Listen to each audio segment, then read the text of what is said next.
Hola amigos, esta es la voz de Carlos. Comencemos con este podcast. Una noticia recorre el mundo. Cuba construirá 10.000 habitaciones en 6 meses para el turismo internacional y nacional, sí, 10.000 habitaciones en solo 6 meses. Pero no, esta noticia no es real, ya quisiéramos que lo fuera, es meramente una ilustración de lo que se puede lograr si invirtiéramos solo 30 millones de los miles que se invierten en el turismo y nadie ve un resultado palpable. Seamos proactivos, rompamos los esquemas y cambiemos los que tengamos que cambiar para mejor, y articulando un modelo de desarrollo viable y pragmático, donde si se tiene éxito en algo se generaliza, y si no, lo reformulamos todo, no repitiendo lo mismo una y otra vez y querer obtener resultados distintos.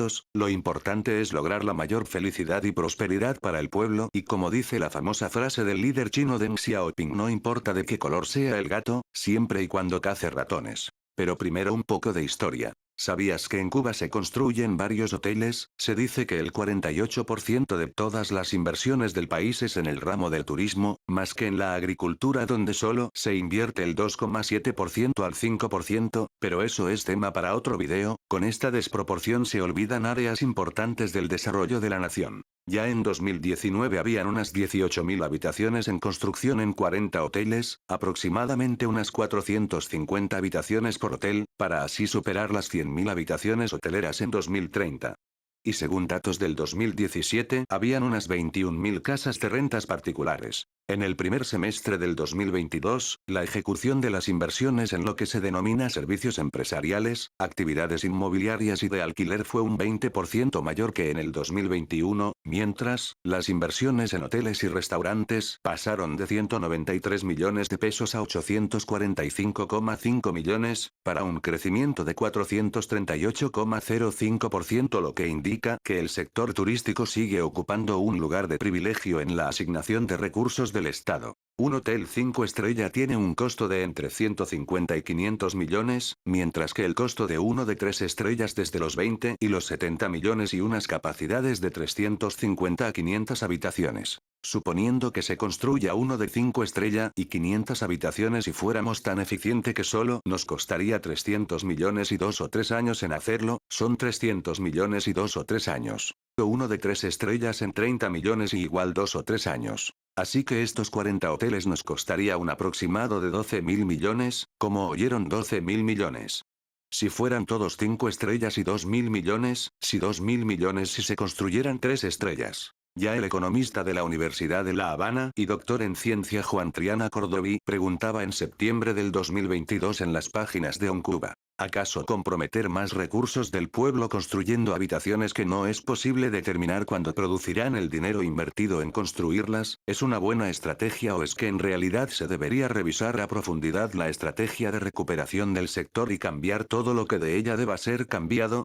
Porque Cuba ha tenido un índice de ocupación de alrededor del 60% en sus mejores momentos, o sea 40% sin utilizar en el 2030, serían más de 40.000 habitaciones sin que reporten ganancias y sin gastos por mantenimiento. ¿No sería mejor invertir en el pueblo y que estos creen las habitaciones y que sea beneficio para ambas partes, los nuevos actores económicos y el Estado al recaudar los impuestos? Sería la fórmula de ganar, ganar. Para poner las cosas en perspectiva, mencionaremos que en España, según las estadísticas del Instituto Nacional de Estadística, INE, en 2019 el alojamiento hotelero representó el 63,1% de las pernoctaciones de los turistas extranjeros y en Francia las estadísticas del INSEE, Instituto Nacional de Estadística y Estudios Económicos, en 2019, el alojamiento hotelero representó el 52,6%, o sea el 36,9% y el 47,4% respectivamente fueron en casas particulares.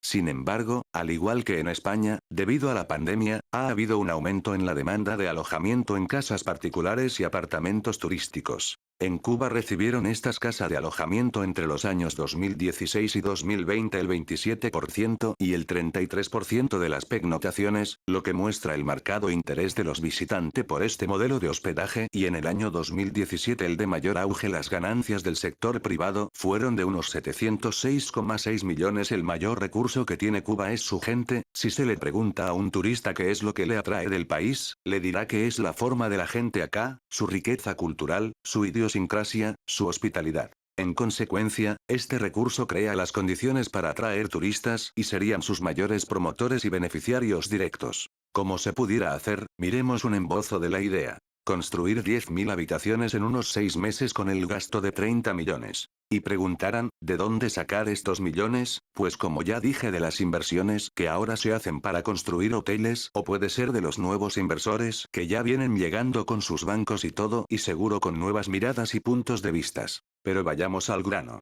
Se escoge a 10.000 familias que tengan habitaciones con un nivel constructivo aceptable y estas sean licitadas para este emprendimiento, que deben cumplir con los estándares de calidad y seguridad exigidos por las autoridades.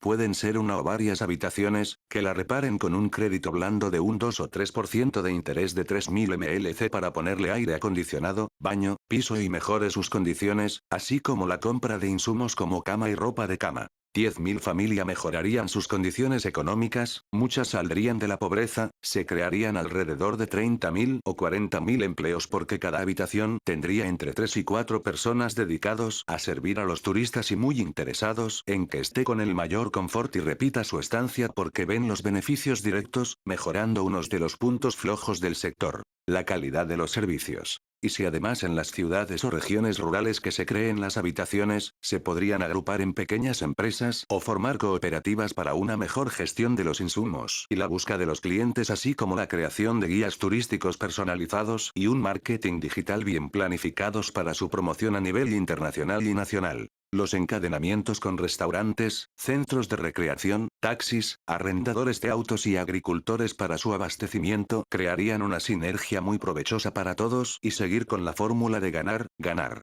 Otro punto a tener en cuenta para lograr estos encadenamientos sería permitir las agencias de viajes y guías turísticos privados, prohibidas en estos momentos y sin argumentos sólidos solo porque en experiencias anteriores, personas inescrupulosas se aprovecharon de esa labor. Solo se tiene que regular y capacitar al personal en estos menesteres, perdiéndose así oportunidades pues estas agencias privadas contribuyen a diversificar la gama de ofertas del turismo cubano, y constituyen una opción tentadora para mercados de varios países que apuestan por este servicio.